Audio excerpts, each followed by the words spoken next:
Assalamualaikum warahmatullahi wabarakatuh. Hai semuanya, perkenalkan saya Ibu Sandya Retmaning Tias. Apa kabar? Semoga kalian semua sehat selalu. Dan jangan lupa untuk selalu mengikuti protokol kesehatannya ya, agar kita semua terlindung dari bahaya COVID-19 dan agar pandemi ini segera berakhir. Dan pada kesempatan kali ini, kita akan membahas tentang pertemuan dan rapat. Untuk itu, yuk kita simak baik-baik. Definisi rapat. Rapat identik dengan pertemuan.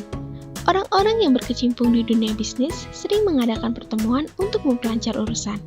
Berikut beberapa jenis pertemuan bisnis.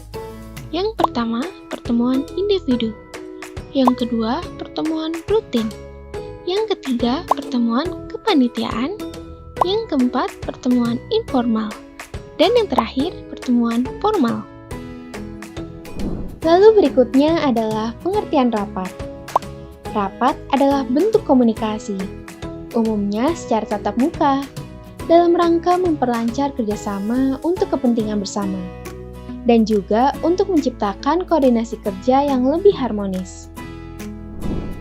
Setelah kita mengetahui pengertian rapat, selanjutnya kita akan membahas tentang membuat rencana pertemuan dan rapat. Dalam membuat rencana rapat, ada hal-hal yang harus diperhatikan.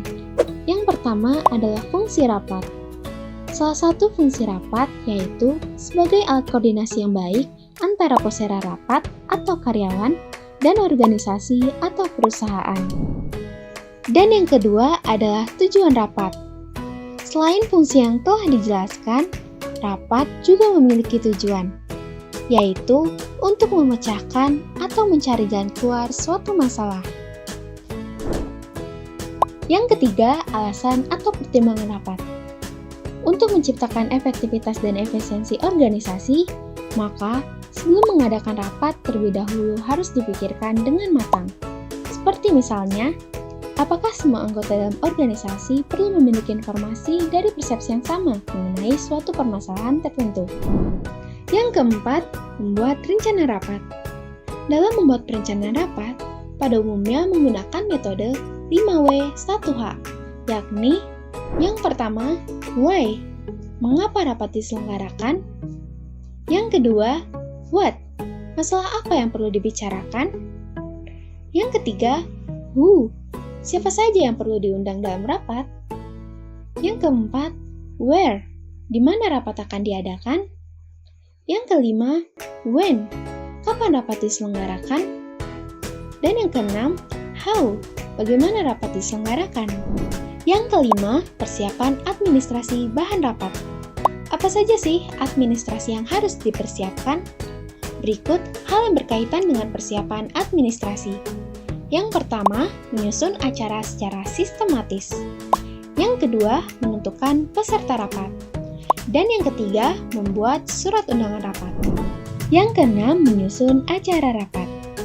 Acara rapat biasa disebut dengan agenda rapat. Agenda rapat adalah pokok-pokok pembicaraan yang akan dibahas dalam rapat. Contoh susunan acara rapat terdiri dari pembukaan, pembacaan susunan rapat, laporan rapat sebelumnya, pembahasan materi rapat, penutup, dan lain-lain. Yang ketujuh adalah undangan rapat. Undangan rapat sendiri memiliki fungsi, yaitu untuk memastikan siapa saja yang datang hadir dalam pertemuan atau rapat tersebut. Undangan rapat berisi hari, tanggal, tempat acara, dan acara rapat.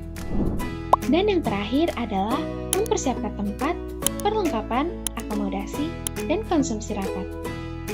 Jika rapat dilaksanakan di luar kantor, hal pertama yang harus dipersiapkan adalah tempat rapat. Selain tempat rapat, hal yang juga perlu dipersiapkan yaitu perlengkapan rapat. Beberapa hal yang perlu dipersiapkan berkaitan dengan perlengkapan rapat yaitu alat tulis kantor, stop map, stylus, LCD, notebook, komputer, buku-buku referensi, daftar hadir, dan lain-lain.